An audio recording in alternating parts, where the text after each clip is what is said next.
In a major push to reduce the backlog of cleft lip and palate surgeries in Gauteng, Operation Smile and the Nelson Mandela Children's Hospital, with key support from Life Healthcare, are delivering an intensive surgical program from today until Sunday. An estimated 40 children are expected to benefit from what will be life-changing surgery. Newzroom Afrika's Zola Sholwana is following this and joins us now. This is really such a heartwarming initiative, Zola, and it will dramatically change the lives of those children who are lucky enough to be able to get that surgery today. Tell us what's happening where you are. Well, yes, indeed, Iman, you would understand that many parents that are here with their children cannot wait for this process to be complete. But I can tell you that there's also a lot of anxiety, especially those who are doing it for the first time. Now, from what we understand, in every 3 minutes around the world, there is a child that is born with a cleft condition. Now, in first world countries, the recorrection process or operation is done within 18 months of the birth of the child. But when it comes to countries like South Africa, where, a surgery is not, accessible, easily accessible rather, as in other countries, it might take quite a while for those children to undergo such a surgery. Now, we are joined by someone who has gone through this route, and unlike many of the children that we are seeing today, he was only able to do it at the age of 19. Tsepo, thank you very much for your time. Just take us through your childhood, before you undergone this operation that, many of the children will be going under from today.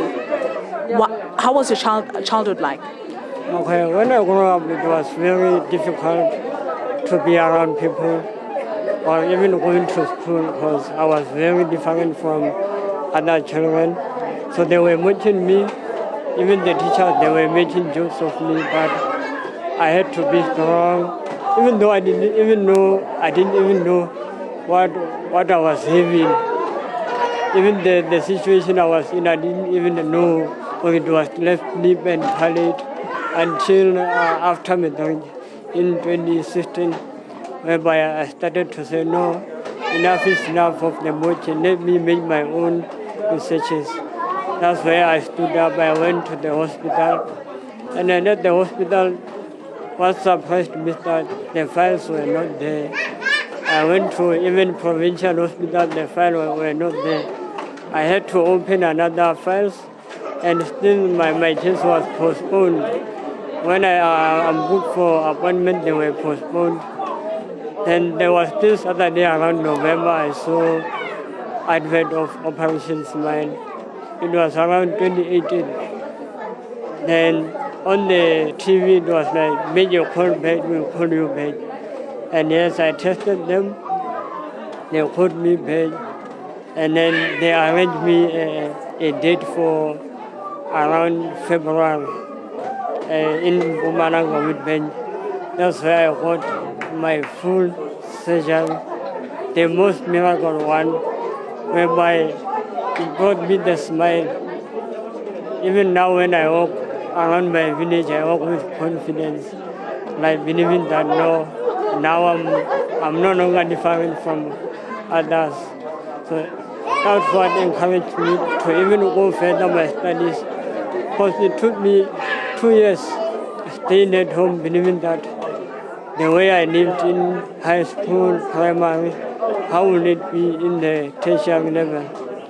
So, but after getting the operation, I was in joy, very confident.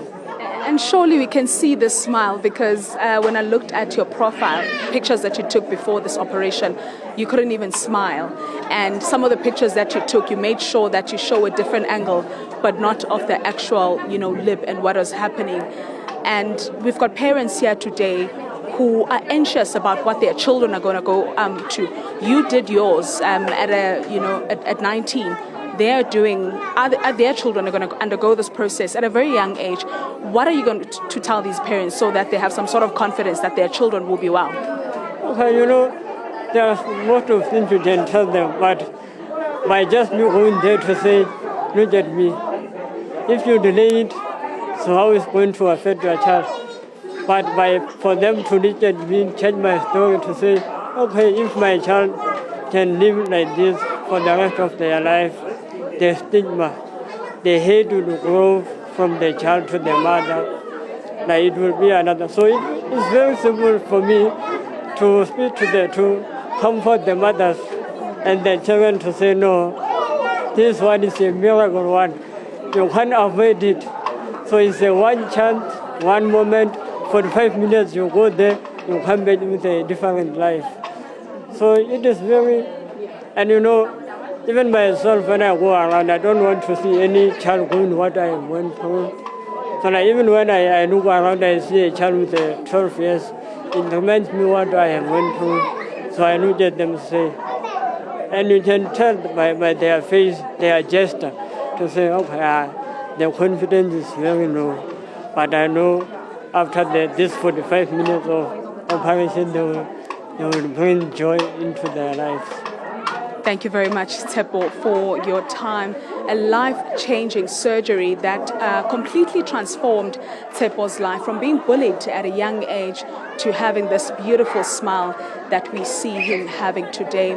Now, a number of medical experts will be part of this mission.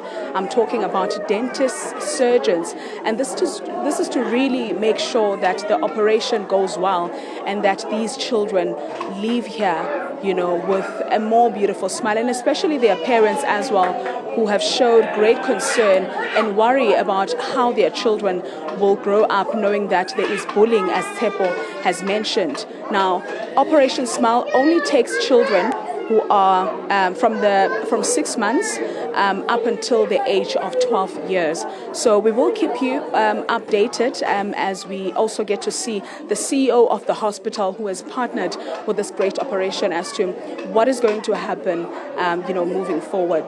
Back to you in studio. Zola, Sholwana, it is such a wonderful campaign, crusade to be on, the pursuit of a smile. And it's happening where you are, and it certainly makes me smile on the inside and on the outside. Zola, Sholwana, thank you very much.